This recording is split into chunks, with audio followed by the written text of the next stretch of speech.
In the Bhagavad Gita, Lord Krishna tells Arjuna something very strange. He says, "All beings are in me, like all the world is inside him." But then he also says, "Nor do beings exist in me." It's like saying the world is both inside and outside of him at the same time. This is a paradox, a statement that seems impossible but might be true. Krishna's words can be confusing. How can everything be inside him and yet not inside him? It's like trying to imagine something being in two places at once. This is a divine mystery that we need to unravel. Krishna uses these two seemingly opposite statements to help us understand a deep truth about ourselves and the world. He wants to guide us step by step towards a profound realization. His words are like a riddle meant to make us think deeply about the nature of reality. Imagine a piece of gold. We can make many different things from it. Rings, necklaces, earrings. Even though these ornaments look different, they are all ultimately just gold. Vedanta, the philosophy of the Gita, says our everyday experience is like this.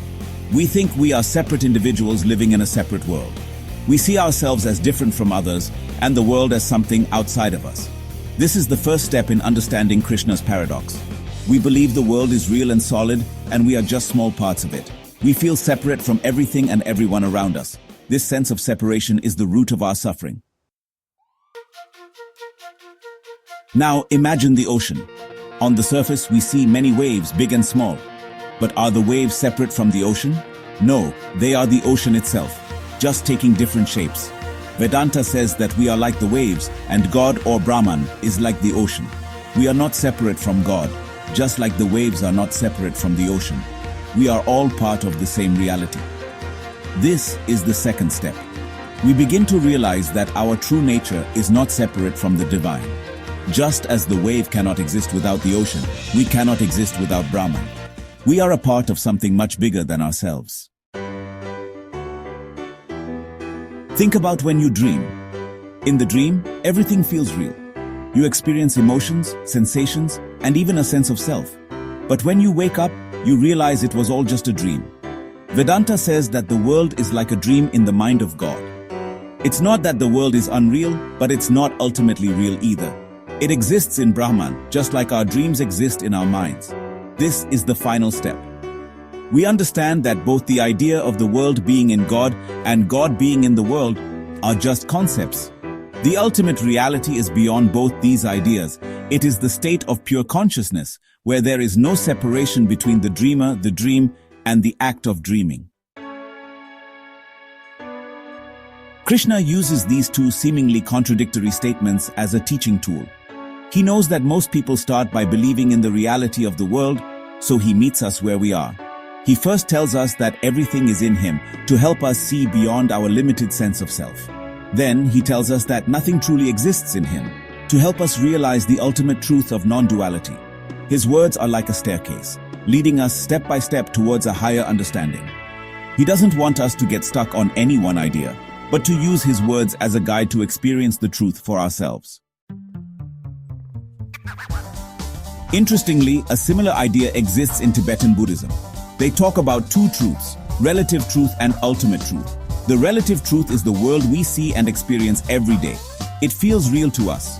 The ultimate truth is emptiness, or shunyata. This doesn't mean nothingness. It means that things don't have an inherent independent existence.